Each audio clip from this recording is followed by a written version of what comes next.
السلام علیکم friends and viewers, welcome to my channel Urdu and Islamic quotations. اگر آپ کو میری ویڈیوز پسند آتی ہیں تو پلیز میرے چینل کو لائک اینڈ سبسکرائب ضرور کیجیے اور بیل کے آئیکن کو دبانا مت بھولیے تاکہ آپ کے لیے میں مزید ایسی ویڈیوز بنا کے لا سکوں۔ Thank you. حضرت ایوب علیہ السلام کی بیماری میں صبر کرنے کا واقعہ۔ اللہ تعالیٰ نے حضرت ایوب علیہ السلام کو بہت مال و دولت، زمین و جائیداد، مویشی، غلام اور اولاد عطا فرمائی تھی۔ آپ کے 7 بیٹے اور 7 بیٹیاں تھیں۔ پھر جب آپ علیہ السلام کو آزمائش میں مبتلا کیا تو یہ سب چیزیں واپس لے لیں اور آپ کی اولاد بھی انتقال کر گئی۔ آزمائش ختم ہونے پر اتنی ہی اولاد دوبارہ عطا ہوئی۔ آپ علیہ السلام کو طرح طرح کی بیماریاں لاحق ہو گئیں اور کوئی عضو صحیح سالم باقی نہ رہا سوائے دل اور زبان کے۔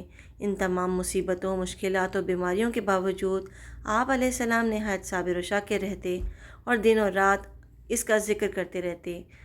آپ علیہ السلام کے پورے جسم پر بڑے بڑے پھوڑے ہو گئے جن میں کیڑے پڑ گئے تھے۔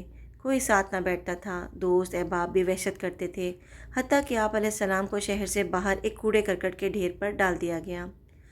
لوگوں کا آپ علیہ السلام سے ملنا جلنا بند ہو گیا اور کوئی بھی غم خوار نہ رہا سوائے بیوی کے جو ان کا بے حد خیال رکھتی اور ان کی خدمت میں لگی رہتی۔ سعدی رحمۃ اللہ علیہ فرماتے ہیں کہ حضرت ایوب علیہ السلام کا گوشت تک جسم سے جھڑ چکا تھا، صرف ہڈیاں اور پٹھے باقی رہ گئے تھے۔ بیوی باریک ریت لے کر آتی اور ان کے نیچے بچھاتی تاکہ جسم کو تکلیف نہ ہو۔ پھر جب بیوی کو خدمت کرتے طویل زمانہ گزر گیا تو ایک مرتبہ حضرت ایوب علیہ السلام سے کہا، اگر آپ علیہ السلام اپنے پروردگار سے دعا کریں تو وہ آپ علیہ السلام کو ان مصائب سے رہائی عطا فرمائے گا۔ اس پر آپ علیہ السلام نے حیرت انگیز جواب دیا کہ میں 70 سال تک صحیح سالم رہا تو کم از کم اللہ کے لیے 70 سال تو صبر کر لوں۔ یہ سن کر بیوی خاموش ہو گئیں اور خدمت جاری رکھی۔ حضرت ماجد رحمۃ اللہ علیہ سے مروی ہے کہ حضرت ایوب علیہ السلام پہلے انسان ہیں جنہیں چیچک اور دیگر جلدی بیماریاں ہوئیں۔ ابن جریر اور ابن ابی حاتم نے فرمایا کہ حضرت انس بن مالک رحمۃ اللہ علیہ سے مروی ہے کہ رسول اکرم صلی اللہ علیہ وسلم نے فرمایا، لوگوں میں شدید ترین آزمائشیں انبیاء علیہم السلام پر آئی ہیں، اور فرمایا کہ آدمی آزمائش میں اپنے دین کے بے قدر مبتلا ہوتا ہے، لہٰذا اگر وہ اپنے دین میں مضبوط ہوگا تو اس کی آزمائش میں بھی زیادہ ہوگی۔ قصص الانبیاء ابن کثیر۔ ابن ابی حاتم رحمۃ اللہ علیہ فرماتے ہیں کہ عبید بن عمیر سے مروی ہے کہ حضرت ایوب علیہ السلام کے 2 بھائی تھے۔ ایک دن آپ علیہ السلام سے ملنے آئے تو بھوک کی وجہ سے قریب نہ آ سکے اور دور کھڑے ہو گئے۔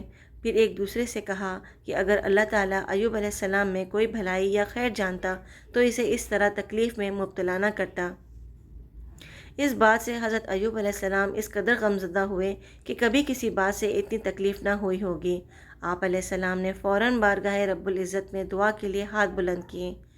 قرآن پاک میں ارشاد باری تعالیٰ ہے کہ جب انہوں نے اپنے پروردگار سے دعا کی کہ مجھے ایذا ہو رہی ہے اور تو سب سے بڑھ کر رحم کرنے والا ہے، تو ہم نے ان کی دعا قبول کر لی اور انہیں جو تکلیف تھی وہ دور کر دی اور ان کو بال بچے بھی عطا فرمائے اور اپنی مہربانی سے ان کے ساتھ اتنے ہی اور بخشے، اور عبادت کرنے والوں کے لیے نصیحت ہے۔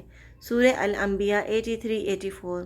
قرآن کریم میں ایک اور جگہ ارشاد ہے، اور ہمارے بندے ایوب علیہ السلام کو یاد کرو جب انہوں نے اپنے رب کو پکارا کہ اے اللہ، شیطان نے مجھ کو ایذا اور تکلیف دے رکھی ہے۔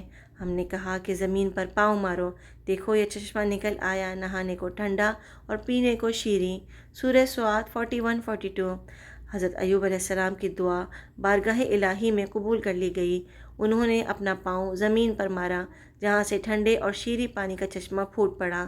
پھر آپ علیہ السلام نے اپنے کمزور اور لاغر جسم کو گویا اس چشمے کے پانی پر ڈال دیا۔ جیسے جیسے جسم پر پانی پڑتا جسم میں توانائی آتی جاتی۔ آپ علیہ السلام دیر تک نہاتے رہے یہاں تک کہ مکمل طور پر صحت مند ہو گئے۔ اس وقت ان کی اہلیہ ماں موجود نہیں تھیں۔ ابن ابی حاتم نے فرمایا کہ حضرت ابن عباس رحمۃ اللہ علیہ سے مروی ہے کہ اللہ تعالیٰ نے حضرت ایوب علیہ السلام کو جنت کا جوڑا پہنا دیا تھا۔ پھر وہ ہٹ کر ایک طرف بیٹھ گئے تو ان کی بیوی تشریف لائیں اور انہیں پہچان نہ سکیں۔ انہوں نے آپ علیہ السلام ہی سے پوچھا، اے اللہ کے بندے، یہاں ایک آفت زدہ شخص ہوتا تھا، وہ کہاں گیا؟ شاید کہ اسے کتے لے گئے یا بھیڑیے۔ اور ایک گھڑی یوں ہی بات کی۔ پھر حضرت ایوب علیہ السلام نے فرمایا میں ہی ایوب ہوں۔ انہوں نے عرض کیا اے اللہ کے بندے آپ مجھ سے مذاق کرتے ہیں۔ حضرت ایوب علیہ السلام نے کہا میں ہی ایوب ہوں، اللہ نے مجھے میرا جسم لوٹا دیا ہے۔ قصص الانبیاء ابن کثیر۔ ان اللہ مع الصابرین۔ آزمائش و امتحان اور مصائب العلم پر صبر و شکر میں حضرت ایوب علیہ السلام ضرب المثل ہیں۔